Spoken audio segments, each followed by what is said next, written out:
Le niveau d'avancement des travaux de réhabilitation des infrastructures ferroviaires financés par l'AFD, une délégation de l'agence vient de se rendre au centre de perfectionnement et de formation ferroviaire de Franceville pour une visite d'inspection. Stevie Oyanmezu et Gérard Magnagna, nos envoyés spéciaux à Franceville. C'est parce que l'AFD, l'Agence française de développement, accompagne Citrag et l'État gabonais dans le programme de remise à niveau du Transgabonais qu'elle est sur le terrain pour évaluer le niveau d'avancement des travaux qui concourent à l'amélioration du chemin de fer. Une fois à Franceville, la délégation s'est rendue au centre de perfectionnement ferroviaire implanté ici depuis 36 ans. Ce sont plusieurs bâtiments réhabilités qui doivent accueillir 60 stagiaires et 10 formateurs. Depuis que le chemin de fer a commencé, on a créé ce centre de formation pour répondre justement aux besoins de Citrag en matière de formation de son personnel. C'est des métiers particuliers qui sont faits au niveau du chemin de fer. Vous ne les avez pas sur le marché.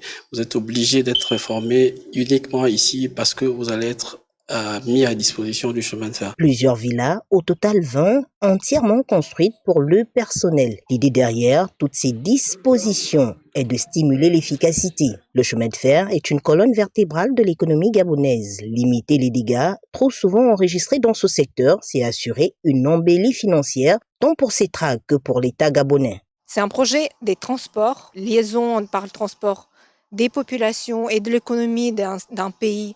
C'est un objectif de développement durable. Le transport ferroviaire, c'est celui qui émet le moins de CO2 et en cela, ça répond également aux préoccupations qui sont les nôtres puisque le transport ferroviaire permet d'assurer les transports en volume important pour des émissions en CO2 beaucoup moins importantes que les routes. Près de 120 milliards de nos francs est le coût de ce projet d'envergure qui est exécuté. Aujourd'hui, le prêt de l'AFD, c'est 93 millions d'euros. Côté Proparco, on est à hauteur de 77 millions d'euros. Côté AFD, le programme de remise à niveau aujourd'hui a déjà décaissé à hauteur de 43%. Au regard d'une collaboration vieille de 75 ans avec l'État gabonais, les descentes de terrain des équipes de l'AFD sont l'occasion de braquer les projecteurs sur les réalisations